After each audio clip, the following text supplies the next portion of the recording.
la Ville de Repentigny procède à la révision du rôle d'évaluation foncière. Il s'agit d'un exercice obligatoire pour toutes les municipalités du Québec en vertu de la loi sur la fiscalité municipale. Le rôle d'évaluation foncière est un résumé de l'inventaire des immeubles situés sur le territoire d'une municipalité. Sa fonction principale est d'indiquer la valeur de chaque propriété sur la base de sa valeur réelle. La valeur réelle est le prix le plus probable qu'accepterait de payer un acheteur potentiel pour une propriété lors d'une vente de gré à gré, dans les conditions du marché qui prévalaient au 1er juillet de l'année précédant le dépôt du rôle. Cela veut dire que le rôle 2022, 2023 et 2024 représente la valeur réelle des propriétés au 1er juillet 2020. La loi oblige les municipalités à se doter d'un évaluateur agréé qui réalise son travail de façon impartiale et indépendante. Son rôle est de bien analyser le marché afin que les nouvelles valeurs calculées représentent la moyenne des prix auxquels les propriétés auraient pu être vendues à la date de référence. Pour faire une évaluation, il s'appuie sur de multiples informations. Il crée, entre autres, un dossier de propriété pour chaque propriété située sur son territoire. Lorsque vient le temps de déterminer la valeur foncière d'une propriété résidentielle unifamiliale, l'évaluateur utilise deux méthodes. La méthode de comparaison, qui consiste à comparer les ventes de résidences semblables dans un même voisinage tout en considérant les particularités de chaque propriété. La méthode du coût, qui consiste à calculer ce qu'il en coûterait aujourd'hui pour construire une propriété similaire en tenant compte de la dépréciation liée à son âge et en y ajoutant la valeur marchande du terrain. Plusieurs particularités sont prises en compte par l'évaluateur pour déterminer la valeur d'une propriété résidentielle, notamment le secteur, la dimension du terrain, la superficie habitable ou la dimension du bâtiment, l'âge de la propriété, la qualité de la construction, le type de possession.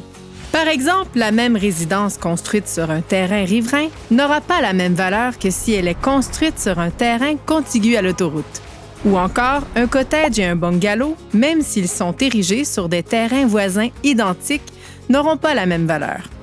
Plusieurs facteurs peuvent expliquer une variation entre la valeur marchande de votre propriété, soit le prix auquel vous pourriez la vendre demain matin, et sa valeur inscrite au rôle d'évaluation.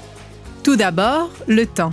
Rappelons que la valeur de votre propriété au rôle reflète les conditions du marché au 1er juillet de l'année précédant son dépôt. Cela veut dire qu'il y a un écart de 18 mois entre la date de référence et la date d'entrée en vigueur du rôle. Il se peut donc que la valeur de votre propriété au rôle d'évaluation ne reflète pas les conditions actuelles du marché immobilier. Aussi, l'état du bâtiment. L'évaluation d'une propriété tient compte de l'état du bâtiment lors de la dernière visite.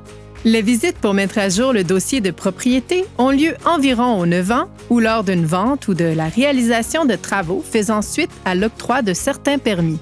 Ainsi, si depuis la dernière visite de l'évaluateur, vous avez effectué des travaux significatifs, il se peut qu'il ne soit pas encore porté au rôle d'évaluation. Si la valeur foncière de votre propriété venait à augmenter, cela n'entraînerait pas la même augmentation de votre compte de taxes. Toutefois, il est vrai que le rôle d'évaluation entre en ligne de compte au moment de déterminer le taux de taxation. En fait, c'est la valeur foncière de toutes les propriétés sur le territoire qui permet d'assurer le partage équitable du coût des services municipaux entre les propriétaires et d'offrir les services aux citoyens. Suivant l'entrée en vigueur d'un nouveau rôle, un avis d'évaluation est envoyé par la poste à tous les propriétaires. Le rôle d'évaluation est également disponible sur le site Internet de la Ville. Sauf exception, la nouvelle valeur foncière est en vigueur pour 3 ans. Si vous souhaitez la contester, il est possible de le faire jusqu'au 1er mai, suivant l'entrée en vigueur du rôle. En cas de doute ou de questionnement, n'hésitez pas à communiquer avec l'équipe de l'évaluation de la Ville qui saura vous expliquer comment la valeur de votre propriété a été établie.